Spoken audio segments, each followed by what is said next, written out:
Oke, assalamualaikum warahmatullahi wabarakatuh.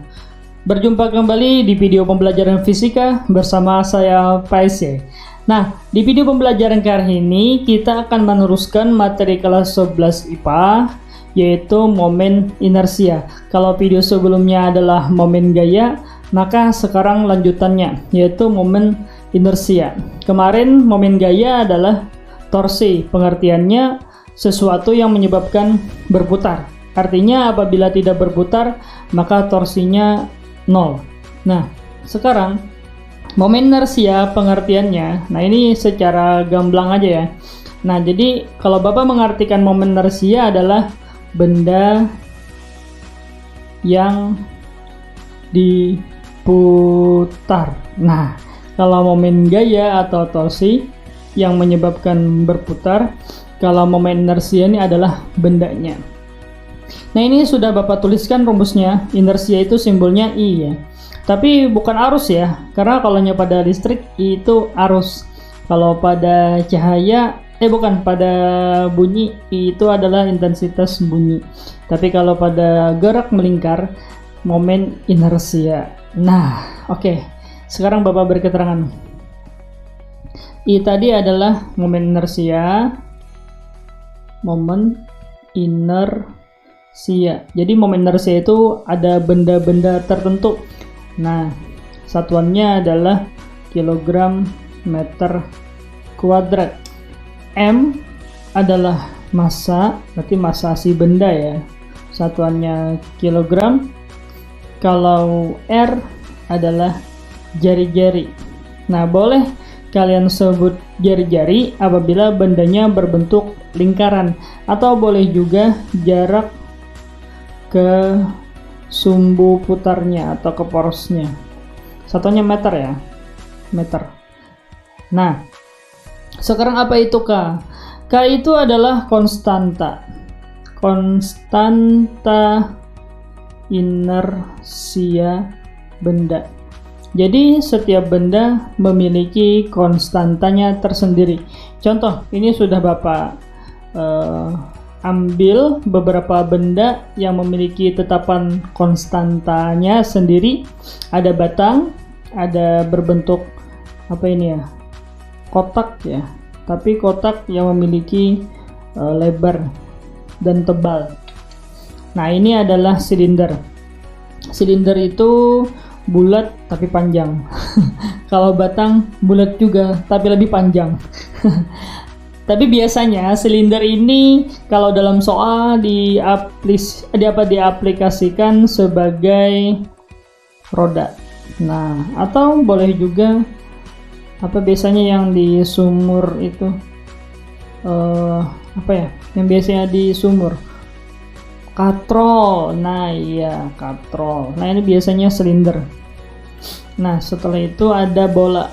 Bola ada yang pejal, ada yang berongga. Pejal itu artinya padat ya, padat. Nah, misalnya kelereng.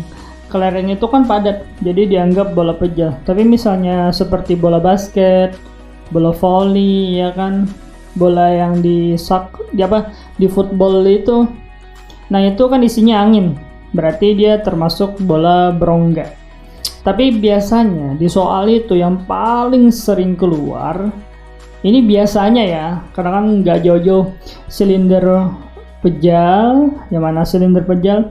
Ini bola pejal, ini bola berongga ya ini. Nah, ini tiga benda yang paling sering keluar di soal momen inersia. Tapi batang juga bisa. Nah, jadi gini ya, ada batang, ada buku misalnya, ada silinder dan bola. Mereka memiliki tetapan inersia masing-masing, atau K, atau konstanta inersia benda. Kalau bola berongga, nih kan nilai K-nya adalah ya ini, 2/3. Nah, jadi kalau bola berongga, tetapan K-nya adalah 2/3. Kalau bola pejal, nih ya kan, tetapan K-nya adalah 2/5. Kalau silinder pejal, nah ini kan tetapan K-nya adalah 1/2. Nah, mereka ini berputar terhadap porosnya, yaitu di tengah-tengah. di sini ya. Nah, di pusat mereka. Nah, jadi misalnya bola berongga, bola pejal, dia berputar terhadap pusatnya ini. Nah, begitu juga silinder pejal. Tapi apabila nanti misal ada batang, habis itu ada bola pejal misalnya. Nah, oke, ada bola pejal.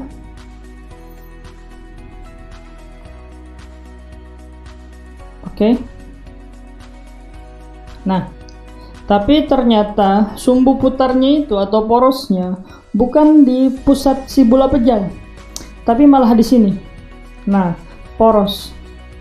Nah, maka dia tidak bisa menggunakan rumus inersia 2/5 mr kuadrat. Tidak bisa. Karena porosnya bukan di pusat si bola pejal. Maka rumusnya cuma mr kuadrat. Kenapa? Karena porosnya di sini. Nah, jadi M-nya adalah massa bola pejal, R-nya adalah jarak dari poros ke pusat ke pusat bola pejalnya. Atau biasanya tidak ke pusat ya. Biasanya ke sini aja. Karena memang dianggap sangat kecil. Nah, gini. Nah, ini R-nya. Kalau yang 2/5 mr kuadrat ini berarti porosnya di sini, di pusat sini, dan R-nya adalah jari-jarinya, jari-jari si bola pejal. Nah, tapi kalau berbentuk seperti ini, gambar yang kita lihat di sini, nah maka ini tidak bisa kita menggunakan 2/5, tapi langsung saja mr kuadrat karena sudah dianggap benda sembarang, karena porosnya di luar benda. Nah, inilah R-nya. Oke, bisa ya? Oke. Nah, inilah ada beberapa macam benda yang memiliki tetapan inersia masing-masing. Tapi yang paling sering keluar bola berongga, bola pejal, silinder pejal, dan batang. Nah, kalau batang ini biasanya porosnya bila enggak di tengah batang. Kalau di tengah batang berarti rumus inersianya 1/12 ya, atau konstanta inersianya 1/12. L-nya ini panjang si batang. Tapi kalau porosnya di ujung, maka 1/3. Kalian sudah paham ya, poros itu apa? Kan kemarin di video tentang momen gaya, sudah Bapak jelaskan poros itu apa, ya kan? Nah, misalnya kan batang, ya kan, kalau porosnya di situ, di titik tulisan poros, maka akan berputar seperti ini, ya kan? Nah, tapi kalau porosnya di tengah, berarti terhadap tengah dia berputar. Bisa ya? Nggak terlalu sulit kok.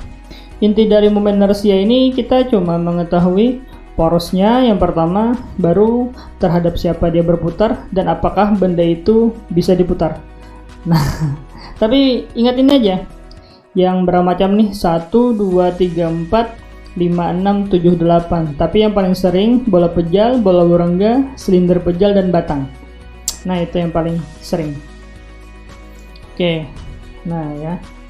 Nah, kalau si buku ini atau plat besi ya, intinya kan berbentuk kotak tapi ada ketebalan. Nah, kalau yang C ini plat besi segi 4 poros melalui pusat, berarti dia berputar seperti apa ya? Berarti berputar seperti roda lah, tapi rodanya berbentuk kotak. Roda itu kan kalau berputar dia sumbu putarnya di tengah. Begitu juga yang C ini. Yang C ini sumbu putarnya di tengah juga. Jadi dia berputar terhadap tengah buku atau plat besi. Tapi kalau yang ini, yang D, misalnya sumbu putarnya atau porosnya adalah A, maka dia berputar terhadap A. Nah, gitu. Anggaplah seperti baling-baling pada irigasi, ya kan? Nah, porosnya di sini. Kalau yang D. Oke, kita ke contoh soal-soal aja.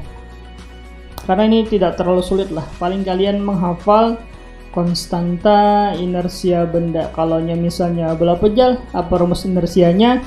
Kalau bola berongga apa? Kalau silinder pejal apa? Gitu.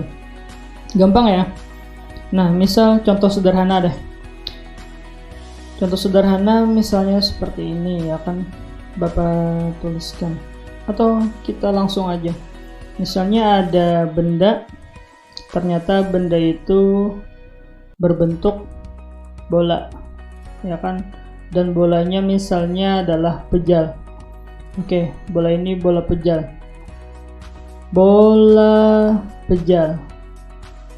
nah ya kan, bola pejal berarti bolanya ini padat, ya kan, bukan kosong, memiliki massa misalnya 500 gram. Nah, dan diameter misalnya adalah 80 cm. Tentukan misalnya inersianya I. Tadi kan rumusnya karena dia bola pejal dan berputar terhadap porosnya di tengah, ya, atau di pusat bola, terhadap pusat bolanya. Nah, berarti kan ini rumus 2/5 mr kuadrat berfungsi karena dia berputar terhadap poros yang di tengah, ya kan, atau pusat bolanya. Tapi kalau pada gambar yang ini tadi, nah ini kan porosnya bukan di tengah bola. Nah, jadi kalau Bapak tuliskan lagi rumus inersianya, ya kan, karena tadi pusat sumbu putarnya adalah di tengah bola, maka rumusnya berlaku konstanta inersia 2/5 mr kuadrat. Sehingga kalau kita masukkan nilainya 2/5 dikali m-nya. Nah, jangan lupa ya, pada momen inersia satuannya harus dalam SI semuanya. Jadi kalau massa ini masih dalam gram, kita jadikan kilo, berarti kan kita bagi 1000, 0,5, ya kan, jari-jarinya berarti setengah dari diameter, ya kan, berarti kalau kita ambil jari-jari bolanya adalah 40 cm atau jadikan meter 0,4 meter. Nah, kalau kita masukkan ke rumus ini tadi, berarti kan 0,4 kuadrat. Oke, berarti ini 2/5 dikali 0,5 adalah 0,2. 0,4 dikuadratkan 1,6. Nah, berarti hasilnya adalah 32, ya kan, kilogram meter kuadrat. Nah, inilah inersia si bola pejal. Gampang ya. Nah, oke. Kita akan cari soal yang lebih sulit sedikit. Oke, lanjut. Nah, sekarang soalnya seperti ini. Mencari momen inersia pada batang. Nah, kalau tadi kan pada bola pejal, ya kan, sekarang pada batang. Nah, seperti kita ketahui, tadi sudah Bapak jelaskan, kalau kita mencari inersia pada batang itu bisa di ujung batang porosnya atau di pusat batang atau di tengah batang. Nah, jadi kalau di ujung batang rumusnya 1/3 ml kuadrat. Kalau di tengah batang atau di pusat batang 1/12 ml kuadrat. Kalau pada soal ini berarti dia di poros di ujung batang. Berarti yang kita pakai yang ini, ya kan? Nah, yang ini yang kita pakai. Oke. Jadi yang di bawah tidak kita pakai ya. Nah, ini kita hapus aja. Oke, sekarang tentukan inersia atau momen inersia pada batang ketika porosnya atau sumbu putarnya di ujung batang. Berarti 1/3 dikali dengan M-nya 4 dikali panjang batangnya 6 kuadrat. 6 kuadrat adalah 36, ya kan? Dibagi, kalau kita bagi dengan 3, 36 ini kan kalau kita bagi dengan 3 hasilnya adalah 12. 12 kita kali dengan 4, maka hasilnya adalah 48 kg meter pangkat 2. Nah, inilah momen inersia batang di poros di ujung batang. Oke, sekarang bagaimana kalau soalnya seperti ini? Nah, ini poros bukan di ujung juga bukan di tengah. Nah ya kan, dari poros ke ujung kiri 2 meter, dari poros ke ujung kanan 4 meter. Berarti panjang total batang adalah 6 meter, di mana massa batang total adalah 4 kilo. Nah, kenapa Bapak tulis L1, L2, M1, M2? Artinya gini, si batang ini kita bagi menjadi 2. Nah, ini adalah benda 1, ya kan? Nah, maka yang di sininya adalah batang kedua. Nah, berarti ini sama-sama poros di ujung, ya kan?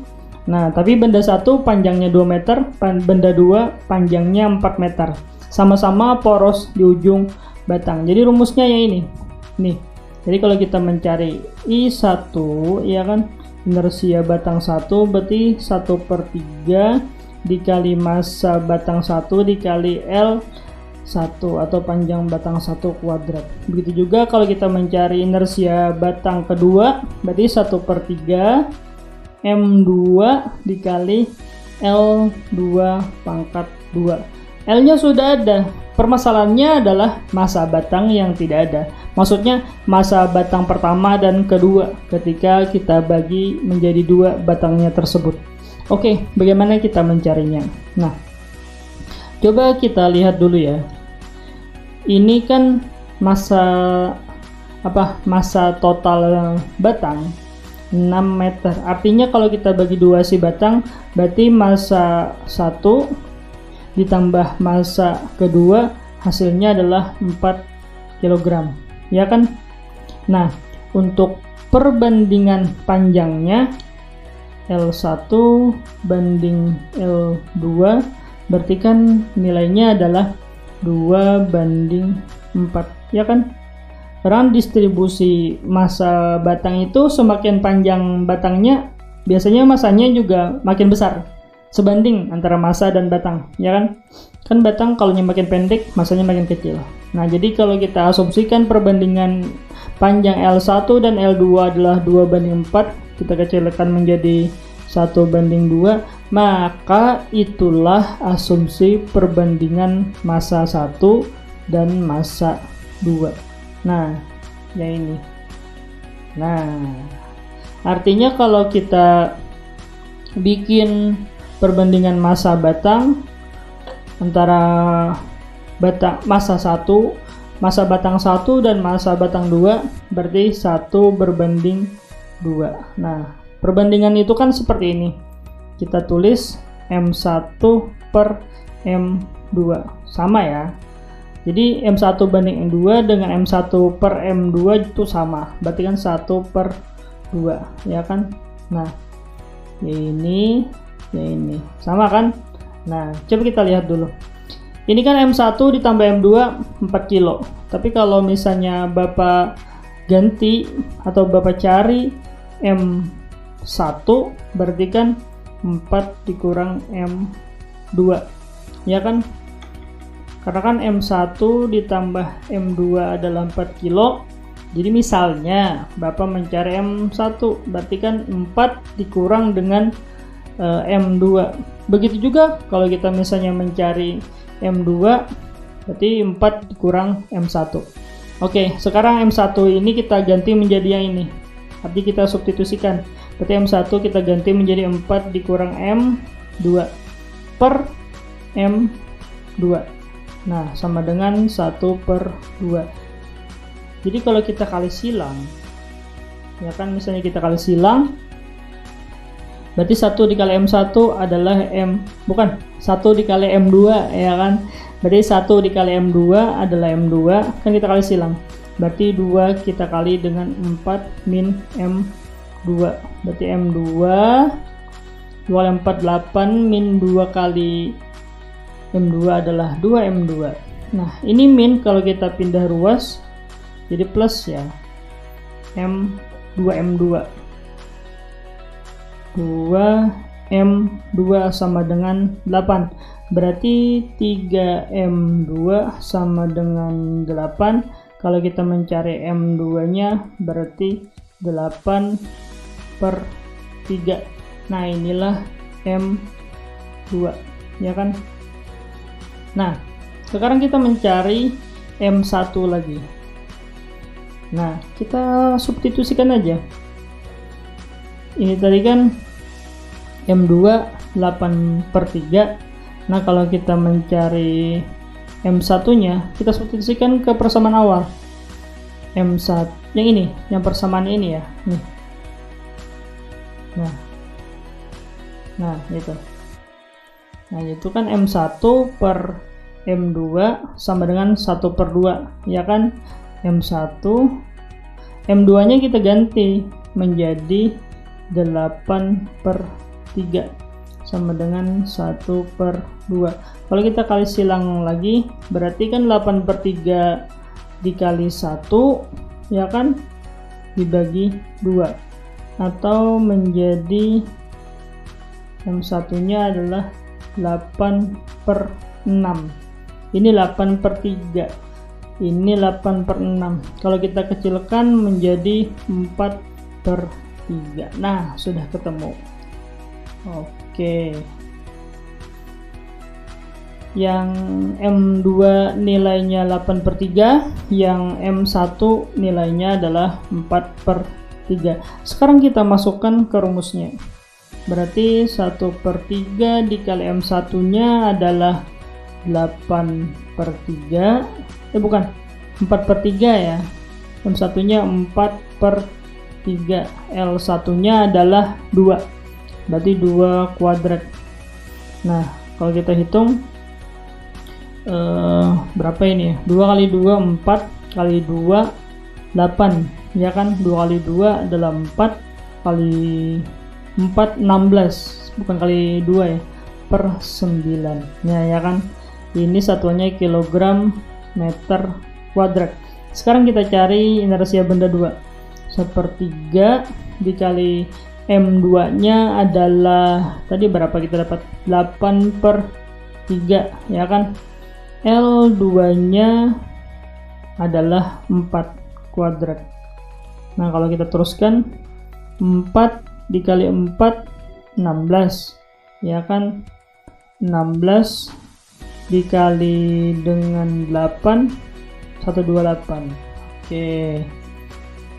Per 3 kali 3 9. Nah, inilah inersia atau momen inersia batang kedua. Nah, tapi pada momen inersia tidak ada istilah dikurang atau negatif. Jadi kalau kita mencari momen inersia total, ya kita jumlahkan. Jadi momen inersia total adalah 16/9, kita tambahkan dengan 128/9. Berarti ini 144/9. Hasilnya adalah 16, ya kan? 9 kali 10 90, ditambah 9 kali 6 itu adalah 54, pas kan? Berarti jawabannya 16 kg per meter kuadrat. Nah, bisa ya? Kok per meter? Salah. Kilogram meter kuadrat. Nah, inilah momen inersia pada batang ketika letak porosnya bukan di tengah, juga bukan di ujung. Oke, bisa ya?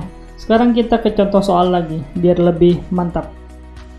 Nah, misalnya soalnya seperti ini. Sama, kita mencari momen inersia total dari kelima benda ini. Cuman biasanya harus kita ketahui dulu di mana porosnya. Nah, misal ya. Ini misalnya porosnya adalah, atau gini kata-katanya, tentukan momen inersia ketika